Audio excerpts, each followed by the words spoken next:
I'm very happy to be here, and thanks for the Budapest Forum for having us today.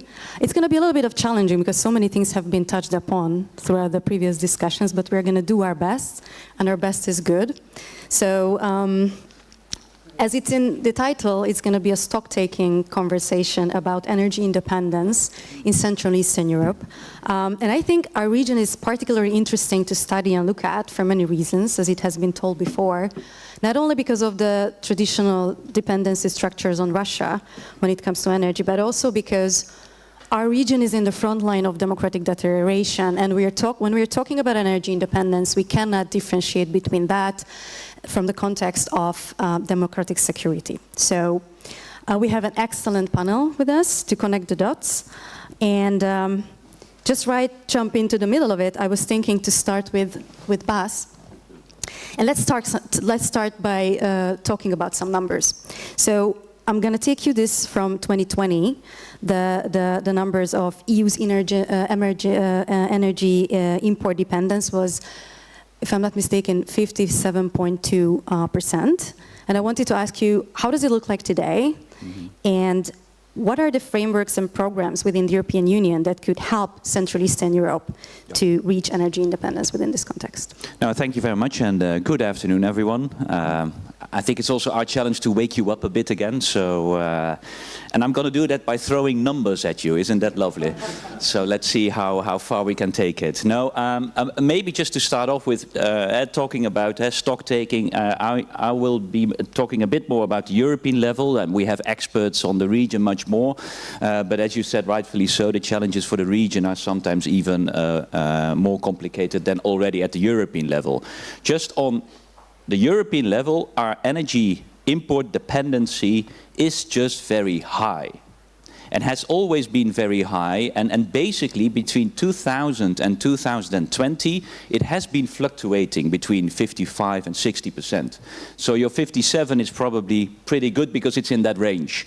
I do know that in 2021 it was 55%, so 55.5 to be precise if you really want to take notes. So it's just showing that we are basically still fluctuating. There are no dates yet on 2022, so but for now you do see this fluctuation of our energy dependency between 55 and 60%, and it's pretty stable. Then of course you can say, okay, now the war in Ukraine will change things drastically. Well, I have to disappoint you, because yes, it's changing drastically on our import dependency of Russia. But we are replacing it by LNG from other regimes like Qatar, also the United States, also Norway. It's not only bad regimes. I think Norway is probably the safest you can say. But so basically what we're doing is replacing our import dependency per regime. And that is also a bit the consequence of the program. So your question, what kind of European programs are there? There is the famous Repower EU program, which is really meant to build off our import dependency of Russia again. So the plan of Repower EU is that Europe is import independent from Russia in 2030. But again, then of course, if you look at the investment plans that are linked to it, that's a lot of LNG terminals. There is, of course, also on renewables. Yes, there is also acceleration on efficiency. But I think this very much links to the previous panel. That is still kind of, you know, low-hanging fruit that we're not profiting from, that we're not sufficiently grasping. So still at the European level, energy efficiency, let alone energy sufficiency, which was discussed in a previous panel, Europe is underperforming, I would say. And as long as we're doing that, then of course our import dependency remains at that level. And that is exactly our vulnerability at the European level. I mean, when people are talking about the increase of prices, I think it's always important to call that fossilflation and not inflation. It is our dependency of fossils that is making our economy so dependent of the fossil fuel prices. And if someone decides to play with that, Putin, and by the way, this government playing along with that, then of course the impact on the prices can be very huge, and that's the fossilflation that we've been seeing. And yes, so last year we did see a reduction in gas demand by 20%, sort of, compared to the other winters. But of course, that's not in a way how you want to do that, because that's just mainly met by a very high energy price, which really led to a huge impact on the people who can't afford it. So you need a long-lasting program. We want to reduce those gas demands, but you need a program for that and not a sudden price shock as we've seen. And I think this is still one of the biggest challenges we're having at European level. So we do have our programs in place, but the mechanisms to really focus on replacing energy with energy we create ourselves, renewables, by reducing our gas demand, our fossil demand, that is still underutilized, unfortunately. And until that moment, probably our import dependency will go down a bit, but will still not deviate dramatically from the 50%. Just getting back to you with one follow-up question. I remember you have been also arguing that what could be a solution within this package of how to deal with it would be putting back European Energy Union on the top of the agenda. Yeah. Would it be something which would be feasible? How would you describe very briefly what would be the key pillars and the most probable scenarios for such a, would it work as a format? Yeah, now the Energy Union in 2 minutes, right? No, so, I mean, it's always good to put back that on the table, the energy union, right? But it's a kind of a mummy that is coming back alive every 10 years, basically, because still the biggest problem is that EU member states do not trust each other. So we can have very long discussions on the energy union as long as EU member states do not trust each other, still want to do their own energy mix, have their own decisions, do not invest in infrastructure where you also are talking about interconnectivity. For example, France with their lovely nuclear, they don't want any connection because they know they will be outcompeted. So they are very much against interconnectivity, has been very long. So as long as we are having those kind of problems, we can discuss any energy union you like, but it will not deliver what we need to deliver. That was as short as I could be. Thank you. That was very concise. Balázs, feel free to respond to that, but I would like to give you also a very precise question about, revolve let's a little bit around the concept of energy sovereignty. Do we need to redefine it? Is it something new that we would need to have as a concept, or we're just...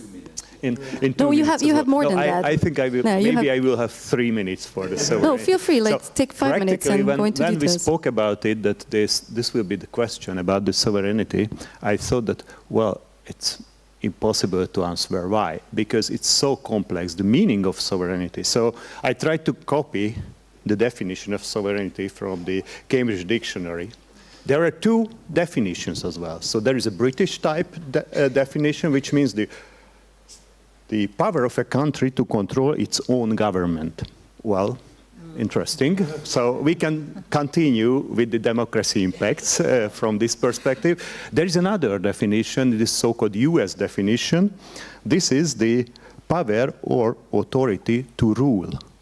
Well, I think it's more interesting for us. And I liked very much your second comment on the problem with the European level questions. So whether do we trust in each other or not? Because what does it mean, the sovereignty? I think there are minimum 5 levels of the sovereignty. The first is the European level. The second is the regional level. The third is the national level. The fourth is the so-called company level or industrial level, because I think is also, if we use the second definition, it's again a very important, Rosa, you have mentioned it, it's another problem, whether does the economic actors sovereign decisions, or they have an opportunity to decide their business decisions on a sovereign form. And last but not least, don't remember, and you also spoke about it in your preliminary panel, the so-called individual or household level of sovereignty. So that's why it's so complex. I think there is a long-term fight inside the European Union between the member states and the European level of sovereignty. From the big picture, I think this is the key question. Because if we see the member states or the European member states are weak in the global competition, also Germany or France. Don't speak about our small countries.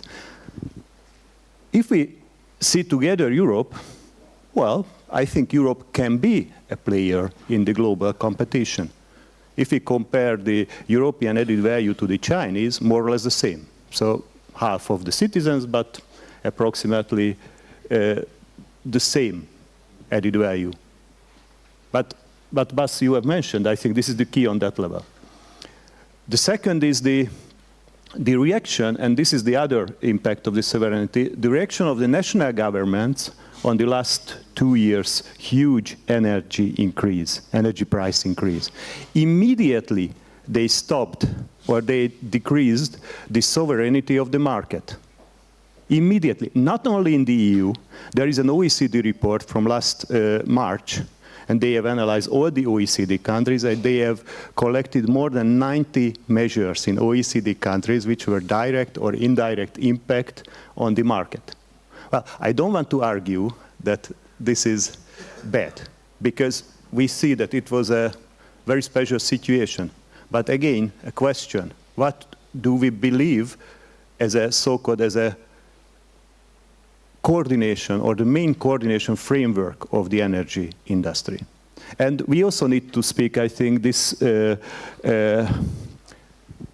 idea, it's more than an idea, but it's another impact, I think, the changing sovereignty of the corporations and the individuals, what you have spoken in the last round of your panel. Because the energy community idea, the prosumer idea, it's again a changing rule, changing authority to rule about the decisions. And that's why I think it's impossible to answer, of course, in 3 minutes. But what I have felt is that from one side, there is a fight between the European level decision makers and the member states. This is a challenge. And on the other side, the market actors and the government, plus the market and the actors and the individuals. So this is, if we follow the title of our panel, this is my stock taking from the sovereignty perspective. Thank you, and we will get back to the issue of bottom-up power people type of approaches too. But first, I would like to cycle back to the level of the cities and turn to Ada and ask you, what are the remaining tools within a political environment like in Hungary for Budapest to achieve energy independence on a local level? Can you share some best practices and some constraints with us? Because we know there's a lot. Well, yes, there is a lot. I mean, the cities are huge energy consumers, so it is important, and it's probably easier to tackle some of the energy issues because it is such a dense part of the country. I mean, for example, Budapest is pretty much consuming 20–25% of the electricity of the whole country at a time, and so it's you can imagine that, you know, huge amount of energy needs to be pumped into the grids of just Budapest. And also people who live here and use this city, and I'm using Budapest as a demonstration, as an example, because I mean there are cities of this size across Europe or pretty similar ones. When 3 million people are affected by the impact of climate change, it is something in a city which is a different thing than having the same problem in a village or somewhere in the countryside. And if impacts like flood or heat waves are happening in a city, it is very disturbing, and if it lasts for a longer time, then it is a big problem for the city, the municipality and the leadership. And what is an interesting thing is how long can we still keep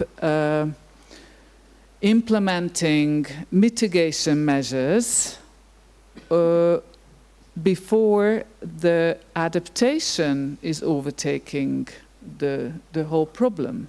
And then so there will be some point when these two things are getting together, and adaptation will be much more an imminent needs of the people, and then we will lose the momentum of saving more energy, saving more in a city where, or in cities, and so what I'm trying to say is that we have to be very careful of how fast we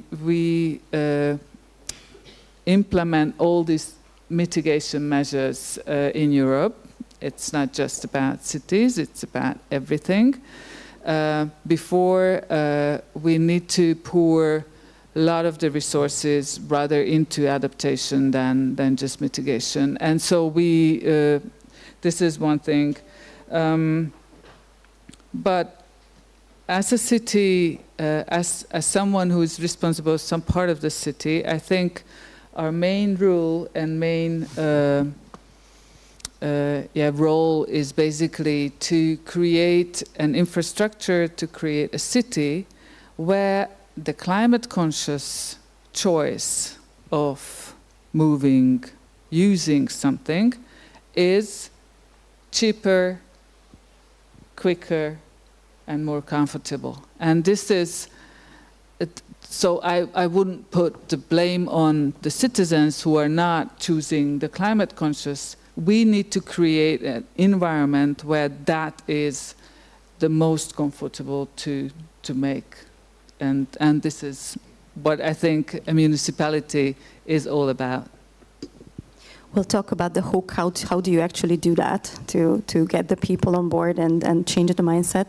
Last but not least, Mihnea, I wanted to ask you about, you argue in your writings a lot about the importance and significance, or not so much of the significance of the carbon capture and storage. So can you a little bit explain us how do you think it's gaining a momentum on the European level? And if this is something which would be interesting for Central Eastern Europe, something which could be prominent. As far as I know from Hungarian perspective, there's a lot of regulatory gap, like remain to be discussed. I mean, there is some willingness to apply this or have this kind of approach, but when it comes to practice and enforcement, we're nowhere near yet with that. Yeah, fantastic. Thanks a lot. I'd like to start by being very grateful for the organizers of the forum for inviting me. As an alumni of CEU, it's a fantastic privilege to be here in this great building, which I never got to use. It wasn't finished when I was still here. But Budapest is a fantastic city, and I need to say that it's a great shame that such an important institution for social sciences in Central and Eastern Europe and for democracy, like CEU, is no longer here. But with that, to a slightly lighter topic, carbon capture and storage. When we were exchanging emails about organizing this panel, initially I was a bit baffled about combining the idea of carbon capture and storage and the idea of energy independence. But the more I thought about it, I thought that it's a fantastic leeway to point some of the potential issues that need to be resolved both at the EU level, but also, of course, as you were pointing out earlier, at national level. So there is growing momentum, yes. There's over 65 projects in more than 15 European countries at the moment.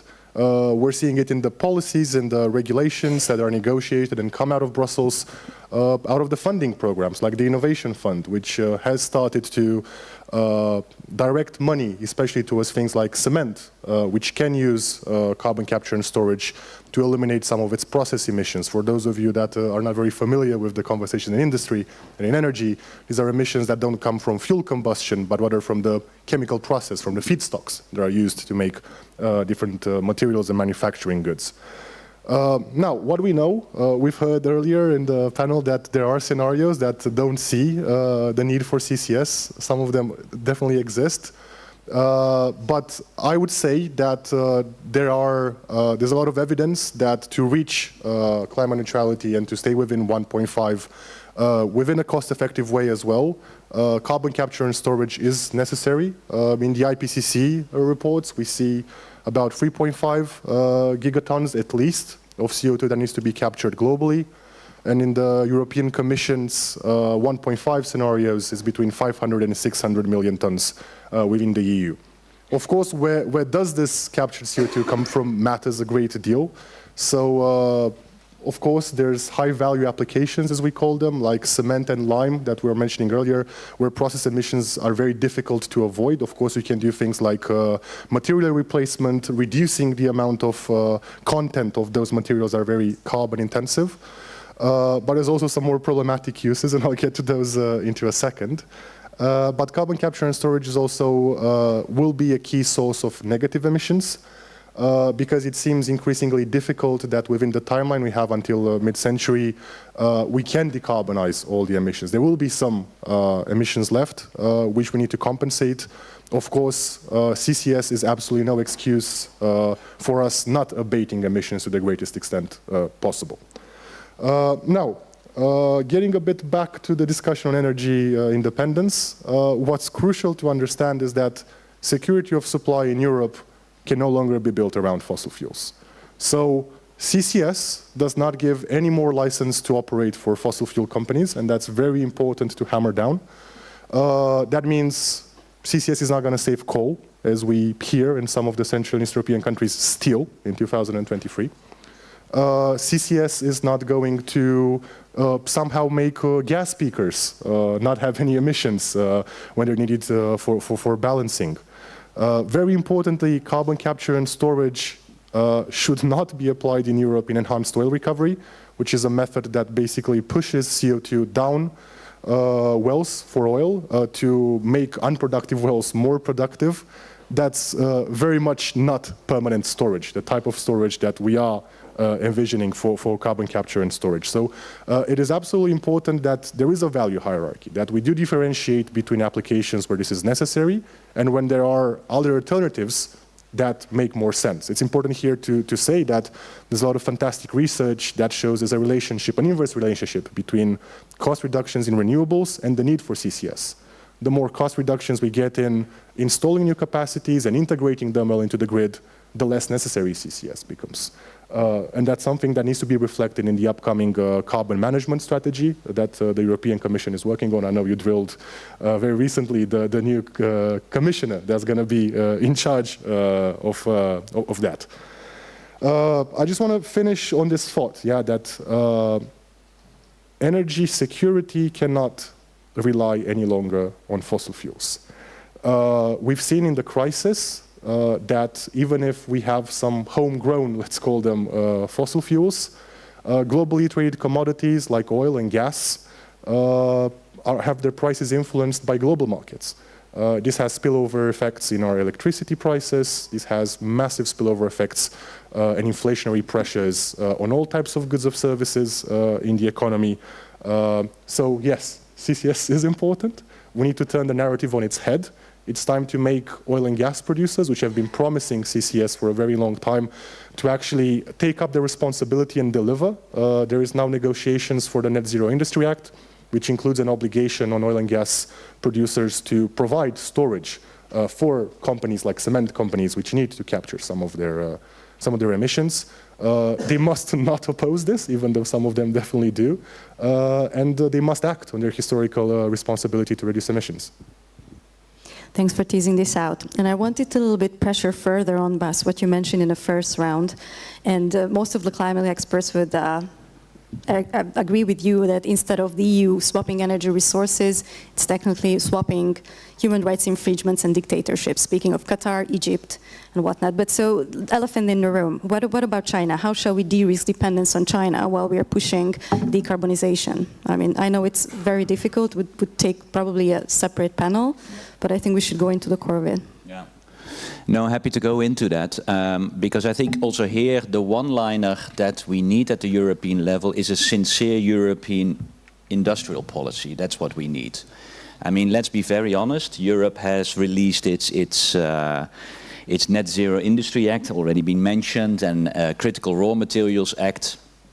And then we are pretending in Brussels that that is an industrial policy. It's not. It's totally not. We're only kind of arranging that we can do some mining in Europe easier, and we are fighting over what can be called a strategic net zero industry, which of course everyone wants to be part of that. So that's basically what an industrial, European industrial policy is at the moment. And I think this is exactly where we are so vulnerable, that we are, without a sincere European industrial policy, we are indeed just shifting dependencies. So either way within fossils, as I said, but you're also absolutely right, if we go to more renewables, of course you also go to certain dependencies on metals and materials in China. So that's why finally Europe is growing up, you could almost say, is now also realizing that we need to do a bit more strategic thinking.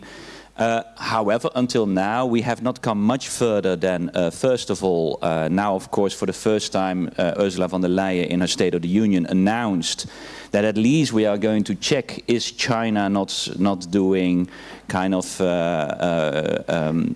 improper policies, market policies on their promotion of EVs, so electric vehicles, which indeed are at the moment much cheaper coming from China than what we can produce here in Europe. PS, so this doesn't mean, because sometimes people say it's the European policy that is kicking out our car industry. No, it's the lack of innovation of the European car industry that is now being outcompeted by the Chinese. That's what's going on. So, of course, we need to check whether the Chinese are doing improper policies with that. But let's be very honest, what the Chinese have been doing for more than a decade now is industrial policy. They realized that in the end, an electric vehicle is superior to the combustion engine, energy-wise, cost-wise. But you need to invest in it, and that's they've been doing. And they saw that you need resources for that, and they very, very clearly developed strategies to those countries to make sure they can get the resources. That's what China has been doing. So we can do two things as Europe, and that is kind of complaining about China, or maybe seeing that we need our own industrial policy. But then, and that's of course, then we do get into some nasty questions, certainly for this region, landlocked countries, and Hungary is a landlocked country, and there are in this region, of course, quite some landlocked countries. And I think here we still do not sufficiently realize how vulnerable these countries are, exactly because of climate change. The cooling water that you need for a lot of industrial activities will become a fundamental problem. So if we are talking about industrial policies on the long term, you need to also think of what does that mean for the different regions in Europe, because then you are properly and sincerely doing industrial policy at the European level. And then I do see that the landlocked countries in the Central European region are very vulnerable. And this is exactly the discussion you're having right now on these battery factories. Yes, I think part of the European strategy will be to also think of more battery production within Europe. But that doesn't mean you have to do it stupidly, right? I mean, you need to do that with proper thinking on what does that mean for the water resources, what does that mean for the environmental circumstances.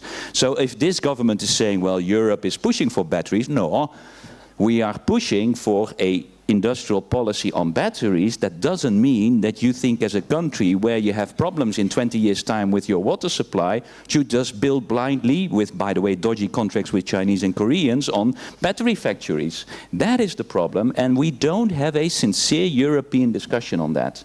And that is really the biggest problem, I would say. And if we're not doing that sincerely and really asking the nasty questions on the long term, also for this region, then we are just shifting our dependencies from regime to regime, and we're not solving anything. So Balázs, the same question goes to you with an add-on that, to top of it, like, can we be truly energy independent without bringing capacities production home? I do not believe in the energy independence in national level. So these countries can't be energy independent. It's impossible. So if we see only the Hungarian plans, for 2030, we will build 12 gigawatt solar capacities. The maximum consumption in Hungary is 7.5 or maximum 8. With the additional battery producers, maybe it will be 10, but not more. So what to do with the additionals? Of course, there are the long-term visions that we can use electrolyzers and store it as hydrogen or ammonia or something. But hey, it will happen in the next 5 years, not in the next 25 years. So realistically, it's impossible without cooperation between countries, between neighbors, regional neighbors. So what I really miss, and Bas, you practically mentioned it, that the cooperation or the co-creation and common thinking of regional partners. In Hungary, we does not have high mountains. All of our neighbors have. Why our government thinking about building a hydropumping storage? Austria, Slovakia, Romania, there are much better geographical locations to do it. Cooperation with Austria, they have wind and hydro, we thus have solar. It's a fantastic cooperation. Otherwise, we do cooperate now, based on market-driven coordination. Because in each sunny days, Hungary, which in average 25% importer of electricity, exports electricity at noon to all our neighbors. And so this is my problem about when somebody asks me about the independency, because I believe that independency need to define minimum on regional level and also on European level.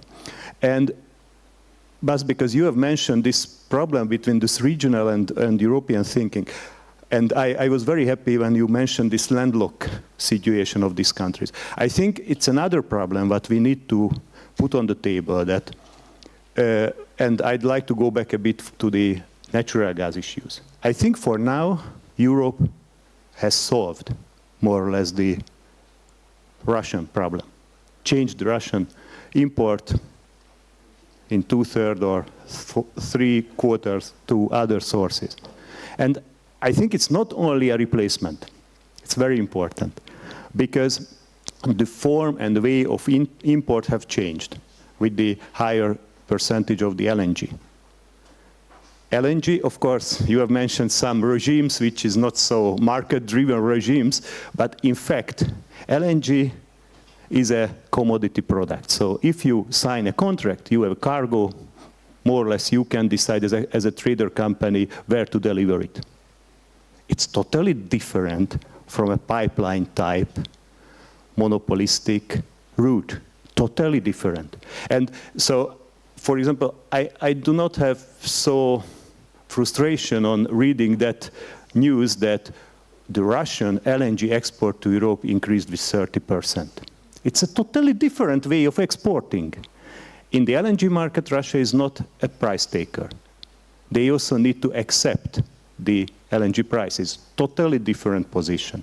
So that's why I think that it's very important, and why I mentioned it from regional perspective, because this is my frustration now, or it's the frustration because I have seen a similar situation in the mid of the 2000s, when we argued for developing the infrastructure in Central Europe, and I felt at that time I worked for the Ministry of Transportation and Energy. It was Economy and Transportation was the name of it, but I was responsible also for the energy. There was a lot of council meetings on the infrastructure development. We always got the criticism that this is not a European problem. Let's solve it. This is your problem. Well, for now, but I felt it, I heard it. So you know that now, again, it's more and more regional problem, but realistically, as you mentioned, the problem from the climate change issues, I also need to mention the problem of gas import in regional level. If you analyze the molecules in Austria, in Hungary, in Slovakia, you will realize that 90 or 90+% of these molecules are still Russian molecules. And it's also need to consider. And don't forget it that, yes, on European level we have solved, but we also need to find the ways of how to change the relationship between Russia and this region. And last but not least, about this regional cooperation. So you mentioned that the problem that member states has lots of conflicts. So now, in these years, we see it. So there is missing cooperation. Croatia immediately increased the transit fee on the pipeline from the Adriatic Sea to Hungary. Immediately. Well, oh, do you want to use it? Fantastic. And then pay more. Is it the way of cooperation? And of course, it was only one example, so I don't want to send a message to Croatian partners, but realistically, that's the case. So everybody like to be quick businesses as somebody has a need to the cooperation or to the help. And I don't know how to solve it. It's unfortunately, this is the problem of our region. Yeah, I personally believe in the market coordination, and maybe the cross-border corporate level cooperation would be the only solution to solve it. If the energy company champions would not be national champions, but more regional champions, maybe they would be enough power to do this against all the national governments. Thank you. Just because you argued so convincingly about you don't believe in such a concept as energy independence, I want to get back to Mihnea about Romania and ask, because Romania is known for its diverse energy mix and the low level of dependency in the energy sector. So what are the best practices over there? Do you believe in the concept of energy sovereignty and independence? Yeah, so for those of you that may not know, Romania's energy mix is surprisingly well balanced for a region that's dominated by coal, especially lignite. So over 60% of the electricity production is clean, and Romania imports only about 10% of the gas it consumes. There is one big reason for this, and listen carefully, it's luck. It's geographical and geological luck. We just happened to have mountains, rich hydrography with a lot of rivers, sit on a lot of hydrocarbon fields. So this has contributed a lot to the security of supply, and I'll get to the energy independence issue in a second, of the country. Which of course is not a model for ensuring security going forward. I will mention that there has been some actions at governmental national level that have helped. So these are mainly about the uptake in renewables. There was a very concerted governmental effort in the 2010s to increase the share of renewable energy, and that has led to a boom. Which after that has dwindled as the support measures were phased out. But then the private sector has slowly started picking it up. And a sort of good practice, if I can call it that example, is what's happened during the energy crisis. Romania is one of the first countries to reach its voluntary gross electricity consumption reduction targets of 10%. But that wasn't because of something that the government did. That was because of citizens. Part of it was because of the national context, which is people don't trust government. So they didn't, even if electricity prices were capped, they just didn't trust that this will be maintained for a long time, so people changed behavior. But also very importantly, people started installing PVs on their rooftops, unsubsidized PVs. There's now more than 1 gigawatt. Most of which has been installed over the past year, which is contributing greatly right now to reducing peak demand for electricity in Romania. Now, getting a bit back to how Romania was sort of lucky with its hydrocarbon resources, production has been decreasing every year because it's more than 100 years of using oil and gas in Romania. That's natural. But earlier this summer, we had the final investment decision in an offshore gas field in the Black Sea called Neptune Deep, where the hopes are to extract about 100 billion cubic meters of gas, which would make Romania the largest producer in Europe. Now, there is only one case, I think, that stands for supporting this type of an investment, and that's if it helps neighboring countries like Hungary, like Austria, like the Western Balkans to wean off Russian gas. So if that's the mentality, then there's a case for it. You are right that Europe as a whole did very well. but I think in the south we're still very much dependent, on the inflows of Russian gas. Of course, from an environmental perspective, it doesn't really match the decarbonization trajectories that we need. And that's is problematic because we're seeing right now in Romania this type of resource nationalism that's frankly a bit ridiculous. So the argument I was mentioning earlier is definitely not something that resonates domestically. There's this idea of gas as a transition fuel that's very pervasive. When there were conversations about the taxonomy, I just did not get why they cared so much about this. And the reason why they cared about getting gas in a shape in which they'll never actually use it was so they can label gas a transition fuel. And that rhetoric is leading to a lot of investments in new gas electricity production capacities, of expanding the gas grids and locking in future consumers for a fuel that's going to be increasingly more expensive. We know that because there's going to be fewer users for the same infrastructure, and because ETS2 is going to put a carbon price on the heating of homes. So there are some problematic dynamics there. I just wanted to reply very quickly. You were speaking with Bas earlier about replacing dictatorships. So Romania, for that 10% it imports, that's very important in the winter when it's sort of peak cold season. We are replacing that with deals with Azerbaijan.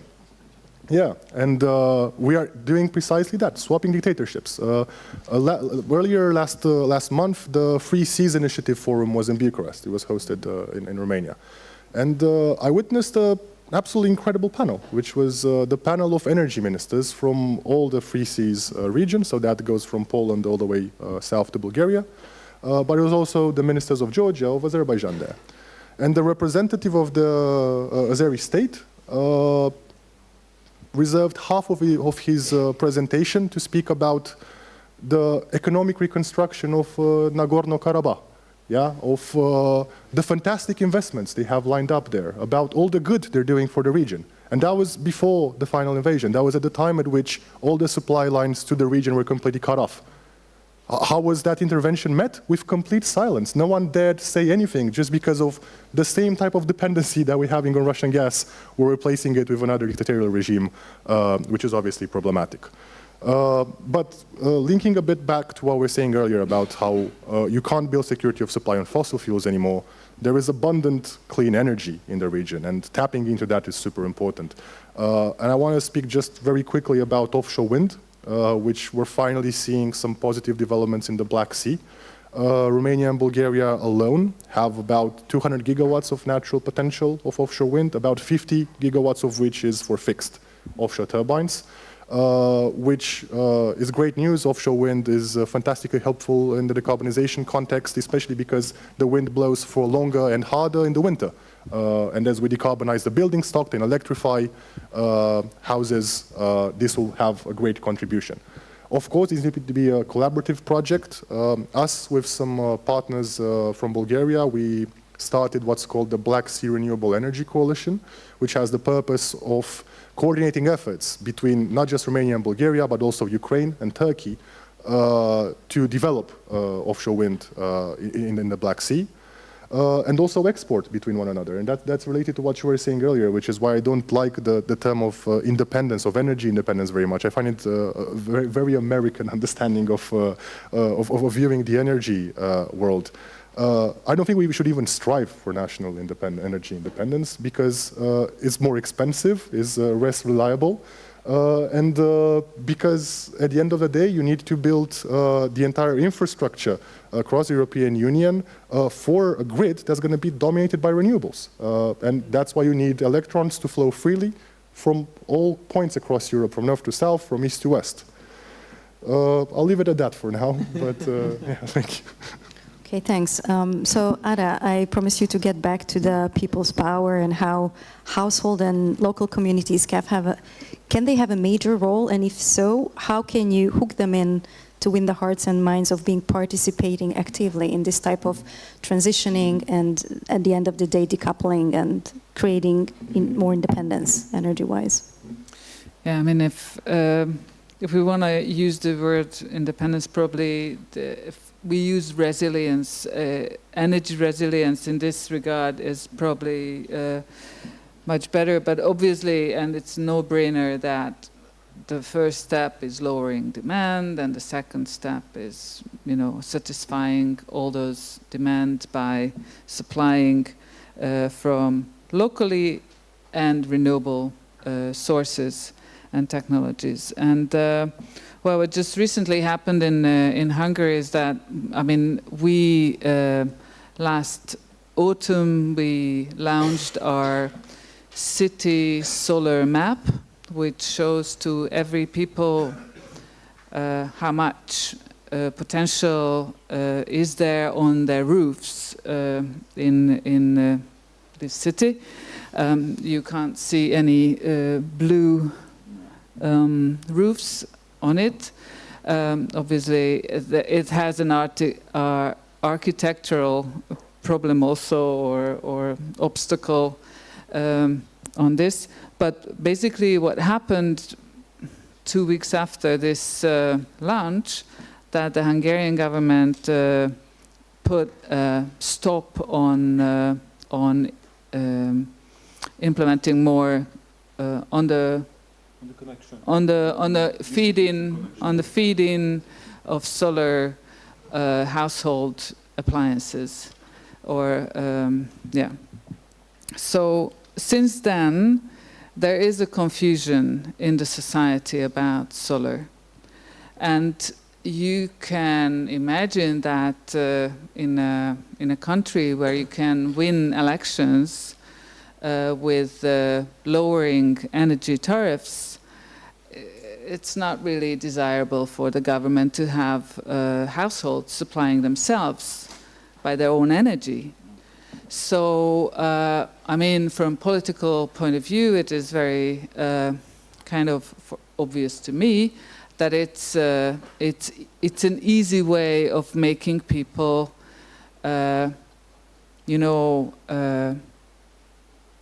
confused about an investment which would concern a considerable amount of their savings to put into either supplying their own energy needs or lowering their energy demands. And obviously, if the natural gas price is much lower than the market price, or there is a very artificial way of pricing household energy, then it creates confusion and doesn't give the signal of energy efficiency is something what is desirable and better for the whole society, actually, because it doesn't just generate CO2, but it generates in a city of Budapest, like a city of Budapest, air quality problems as well. So, yeah, having said all this, I guess it is obvious that from our perspective, it is very important to have our own supplies, our own solar, capacity to build in the city, because it creates really a resilience for the city, which produce, by the way, 38% of the GDP of the country, the supplying of electricity to these very important services. And but on the other hand, it is probably in the rest of the conference, you talked about the problem of accessing funds of this city. So if we don't have the ability and the opportunity to disburse European funds, cohesion funds, to exactly those sectors where it was targeting, or what it was targeting in the very first place, climate resilience, climate mitigation, then we can only help citizens with information, really. And this is the only thing what we can give. We can create solar maps, brilliant, marvelous. But, and we can also design new financial schemes for households to be refurbished. But if there is no no resources, which is giving a very high non-refundable grant part of this energy efficiency investments, then people are not going to do that because of other economic reasons, and I don't want to get into that, but yes, it is important. And finally, yes, it has a democracy aspect. If we create our own energy, that's a more democratic way of supplying ourselves with energy. And education in this regard is a very important thing because, well, my definition of democracy is that you make informed decisions on a societal level, and if people are kept away from that very important information of how much energy costs in this country, then that's not going to be a democratic decision, even on the local level and the household level either. To a little bit further pressure on that, I mean, I wanted to ask as a follow-up, Balázs, what you think about, how do you assess, in general, the role of energy communities, and how is it functionable in a political environment like in Hungary, where very often you have not been having a society which is well informed? Thank you very much, because I also wanted to react on others' comment on this, because I see on a bit different this. So practically, I try to be not so critical to the government. So if I follow the legislation, for example, this year there is a new legislation and they implemented some new, or will implement because it's under discussion, but will implement new laws on energy communities. I think, you know, if you read this regulation, I think it's fair. The problem is, what Oda mentioned, the cost cutting or the non-market prices of the energy. And because for the households there is no price signals, it's a totally non-market driven decision by the households about their energy consumption. Let share with you one example. In Hungary, you can get a very, very low level electricity till a limit of your consumption. It's 2,500 kilowatt hour per year. Over this, more or less doubled the price. This is the regulatory price regime. We have the same logic in the natural gas. So until 1,800 cubic meter per year, you got a very cheap, over it a high price. Last year, what was the reaction? And that's what I want to demonstrate, that the households are not stupid. They immediately realize what is the framework, and they will adapt to that framework. What happened last year? Government, because this new regime, when there is this limit, is brand new, so it implemented last year because of the Ukrainian-Russian war. What the households did, this new law that there is a limit of the gas consumption, what they did, immediately switched from gas to electric heating, immediately. Is it good? Well, I don't know. Practically, we produce the majority of the electricity also from fossils, so I don't think that from energy perspective, this is a fantastic news. Why they did do? Because if you have electric heating in parallel with the gas heating in your house, you are happy. It's an arbitration opportunity for you, which immediately did. If you also have a fire on old, how it's say in English, this stove, yeah? In that case, you got 3 times the subsidies. This is the best, because there was a regime for subsidizing the firewood as well. So I think that from one side, this is the real energy independence of the households. If I have all of these 3 types of heating, I am independent.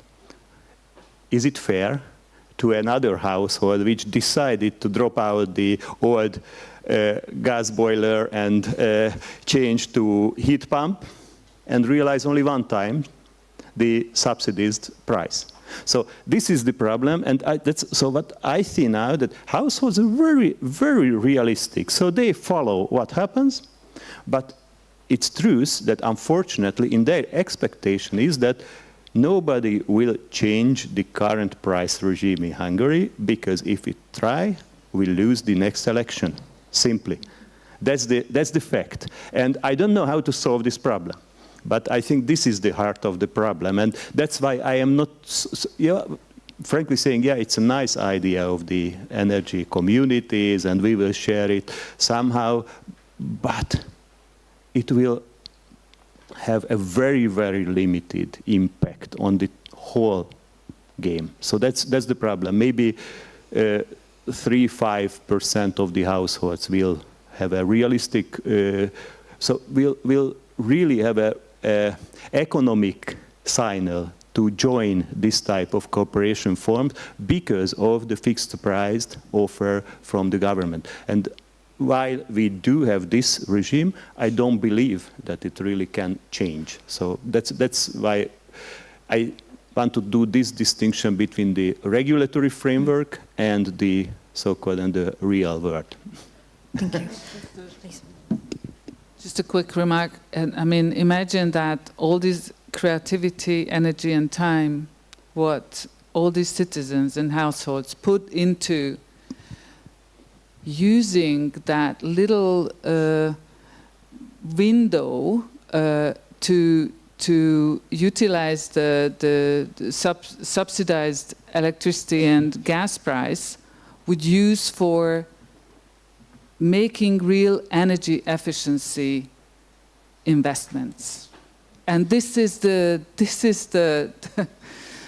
catastrophe of these policies, that we are using all this social energy and attention towards something which is just basically cheating.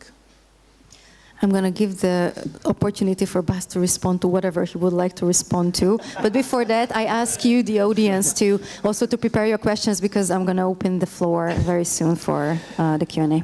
No, but I think I think one of the problems that you're seeing here is that energy for national governments is too often a very nice kind of, means of keeping your citizens dependent. And indeed, what you see quite often is that before every election you are doing some stunt prices on energy just before the elections, because it's basically buying votes. The moment you give away the power and the sovereignty over energy, and this is why governments quite often like the centralized energy, and that's why they go for nuclear and all these kind of things, and don't like renewables that much, because you give away the power that you are having over citizens. And that's, I think, what we sometimes are really underestimating, how energy is just a power tool over citizens, and keeping citizens as a consumer instead of an active citizen, which you can become once you are much more with energy and own supply and own production, etc. So, I mean, that's I think I would like to stress, because I see that certainly also here with Fidesz, for them energy is a lovely way of keeping citizens dependent, where they can play with just before the elections. Yes, I think we can establish that. So right now I'm turning to the audience, and I already see 1, 2, 3, or 4 hands. Great. Let's start with in the first row here. Yes. Yeah, thank you. I would like to link energy policy with industrial policy, as energy policy normal is the first step for having an industrial policy.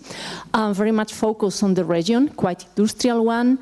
So first, how the electricity market reform will affect industry and energy prices.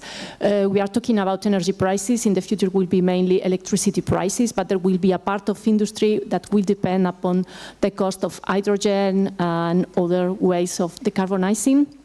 The point is how we can have a green European industry without too much subsidizing. It's to say, to make the best and most the smartest way of doing it.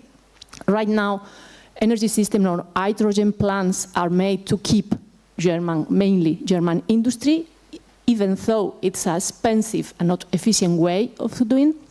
So my point is, is there any plan for the region if electricity prices make industry away, because that could be a massive social and political problem for a region that's already problematic for Europe? Okay, let's maybe collect one more. Okay, from the front row. Yes, hello. Having lived for nearly 2 years in Hungary before joining IEP, I have a certain affection to this country, and I'm a bit concerned about the recent developments during the past few years. As we all know, as a result of the COVID crisis, but also the energy crisis, there were two major packages that were introduced by the European Union. Altogether, I understand that due to some of the concerns related to the application of rule of law, at the moment there are some 10 billion euros being frozen regarding funds to be given to Hungary because it has not been able to implement the rule of law properly. Has this been discussed generally within the Hungarian public? Because, I mean, 10 billion euros is 1/8 of the Finnish national budget per year, and it would really make a difference in Finland if we learned that the government has caused such trouble that we are losing money here, and a lot. Thank you so much. And Goran Budovski is also raising hand from the back, and the gentleman here.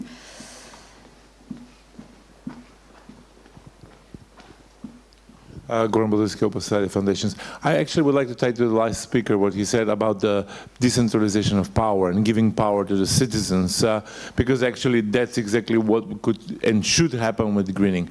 Now, there are several experts on energy. Who is there to lose from that, and how much money are we talking about? Because in Europe we lost sense of billions, millions and whatnot, but who will lose? Because obviously here the energy market was centralized, government to directly control. But for example, if tomorrow there is a 20–30% of efficiency, are we talking that also who will lose millions or billions, and not only the citizens, but also those who pocket the money in a captured state? So you're expert in the field. Hungary, any other country, more than welcome to learn from you. Thank you. Thank you. So lots of questions on money, and there is a gentleman here who would also, and this is going to be the last one we take, because then we need to wrap it up in 5 minutes, I was just told. So thank you very much, and thanks for yet another great panel. I have comment and a question for Balázs, actually, because I could not agree more about the centrality of industrial policy. I work for the United Nations Conference on Trade and Development. We've been fighting for that even during the years of Washington Consensus, where it was the policies that shall not be named, according to the IMF. So it's welcome. And it's not only about lack of policy on green transformation, also on the digital side. The European Union is lagging behind. See, China was able to catch up with the US, with the Silicon Valley. This unfortunately did not happen in our continent. I'm a European as well. And it's not only China enacting and crafting industrial policy, US as well is doing it. CHIPS Act, Inflation Act even more are a fantastic example of green industrial policy, why we are lagging behind. Now the question is, industrial policy, it's about changing the structure of production. And whenever you change the structure of production, this entails sort of distribution of benefit. In order to be able to enact this kind of policy, you need also to be able to compensate among the winners and the losers. So the question is this feasible given the status in which the Union is now? The problem between countries that Balázs was mentioning, the problem between institutions, it's Mihnea, no? Mihnea was talking about the Azerbaijan, no? It's like there was a contrast between the parliament, a motion against also what the president of the commission was doing, going to close relation with Azerbaijan. So in this context, we can envisage the capacity of the European institution to craft such a challenging industrial policy. Thank you very much. Thank you. So? Yeah. Shall I pick up the last one, because for the rest there was quite some questions specifically on Hungary, and I happily let that one pass. Just on your question, I mean, it's easily said. But that's my role here on the panel, right? But there is, of course, a very clear reason why it's not being done. And that is that's, well, as I gave an example on landlocked countries, I think the future of landlocked countries is really one of those challenges. But then we need to ask ourselves very difficult questions. And at this moment, the institutional setting is just not to do that. Because we have already so many problems, so many issues with each other, that we are kind of, okay, let's not do this. But then the problem is that at a certain moment we will run into this. Kind of, you can now already foresee that in 10 years' time this region will have a major challenge. So we are, you know, full speed approaching a wall. And basically we have so many problems with each other on rule of law, etc., that we are just hiding. Well, in 10 years' time, we can't break anymore. So it's really, that's why I do think that what needs to happen, because this is something that it's difficult to expect from the Commission. They just don't dare. I think we need a couple of heads of state in Europe who are putting this on the agenda. Just starting smaller, but really kind of, guys, what we're doing now, we're all seeing the problems in the world. We see all the regions in the world reacting, and we see that Europe is incapable of reacting properly. Someone then needs to ask, what we now seeing is that countries all are inventing the wheel. So we are now having 27 countries inventing their own wheel, and the wheel usually means, how can we maintain our industry as it is? Well, I can tell you one thing, in 20 years' time, the industrial landscape of Europe will be different than now. How different? Let's discuss. And there will be differences between regions, and as you rightfully said, there will be winners and losers. And there we need to prepare for, because if we're not doing that, then the divisions you see now already growing in Europe will only increase. And politically, this will mean, you know, a great future for the extreme right, who of course will shout that it's because of foreigners, Europe, Brussels, everything else. But this is something we really need to take on head on, but this means nasty questions that need to be asked, and I can only see it happen at the European level if some heads of states are putting this on a strategic agenda to start off with. If not, we will run into this wall that we can foresee now already. That's unfortunately the grim message that I can only give on that question. Who would like to pick on the difficult financial aspect of the questions? Well, on the specific Hungarian ones, but if you want to give advantage to other questions, I'm happy to pass on. I think if we discuss the total amount of money, what is at stake in terms of the energy business, it's probably in the order of magnitude what was mentioned yearly. 8 billion euros, 10 billion, something like that. The question is not who would lose to use it properly, but who would gain if we don't use it properly. And this is the big question, that basically household targeting, I mean the money what was about targeting household energy efficiency was redirected to be used by public institutions, and it gave to the public institutions 85% non-refundable grant money, and guess what? Probably half of it went to somewhere else, then into insulation materials and new windows and new heating systems. So this is one gain. The other gain is obviously the political gain of being able to basically regulate the household and the consumers' emotions by giving them this fake kind of fake assumption that they are given some subsidies by the state and they are using cheap electricity or natural gas because Orbán is so nice to them. And so these are the basic things what I see in this whole policy, which is really, this is my picture, what I would draw out of the colors I have.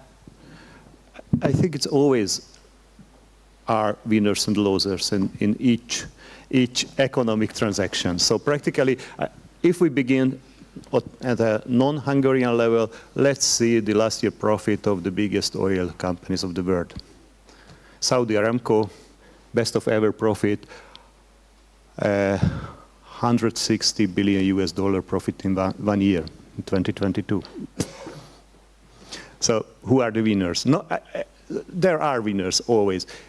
Here I think what Odo mentioned, and this will be my comment on local perspective about it, that for example, only one example about the central heating system. Here in Hungary we have a relatively big frequent central heating system. Approximately 600,000 households are in the central heating system in Hungary, so it's really a big one.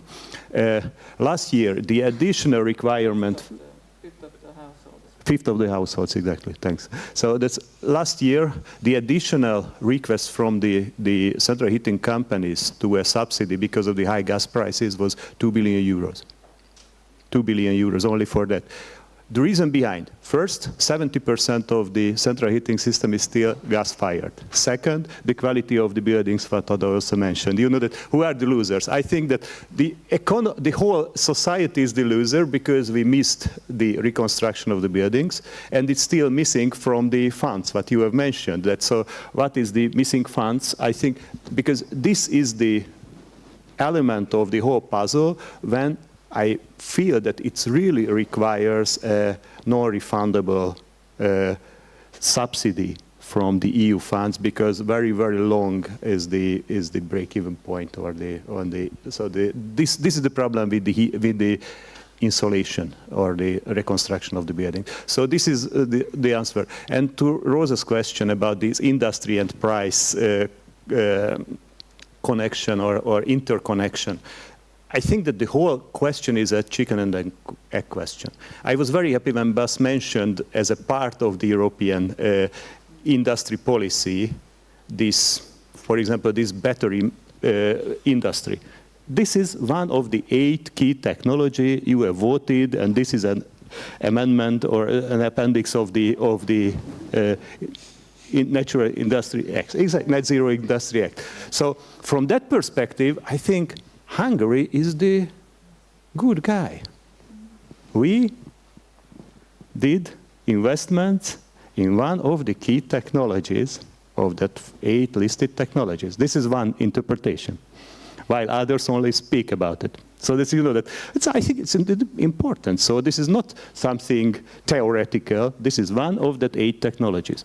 The second, of course, about the comparative advantages. So this is closer to your questions that well, if you do not have cheap electricity and cheap gas, and we realize that this requires a lot of electricity and a lot of gas, it's much more a question mark than a good decision to invest so much in that industry. However, I feel this question is a very, very complex question because it's not easy answers on that, because I see that somebody need to do this, because otherwise, you mentioned also this competitiveness problem of the European automotive industry. We need to realize it, and you know that Hungary is one of the most connected countries to the performance of the European automotive industry. So from that perspective, I think it has economic rationality. Closer to the energy impacts, what is the typical answer, not only in Hungary but other regional countries, is the more centralization of the investments into the energy sector. In case of Hungary, of course, this is the new nuclear power plant program, to build a new nuclear power plant with more baseload electricity, because this industrial players requires baseload. The other governmental program is to invest in new CCGTs, to new gas-fired power plants. Why? Because I spoke about the dynamic increase of the solar, but the solar also requires flexibility. So as an additional source, it again can be rational. I am not happy that all of these programs are government-driven programs, did not driven by private entrepreneurs or private investors. It's another part of the question. Why? Because 1.5 decades ago, when the last big gas-fired power plant has built in Hungary, it was with 0 government subsidy. based on private capital. Unfortunately, this is where we have to close the panel. Yeah. I'm sorry, I didn't want to interrupt, but I have to. So thank you so much for your expertise and insights, and thank you for staying with us. We know that this was a very long overdue with the previous panel, and please feel free to reach to our panelists and ask your questions, whatever remained and you would like to get off your chest. Thank you for your attention, and please give a huge round of applause for the excellent panel.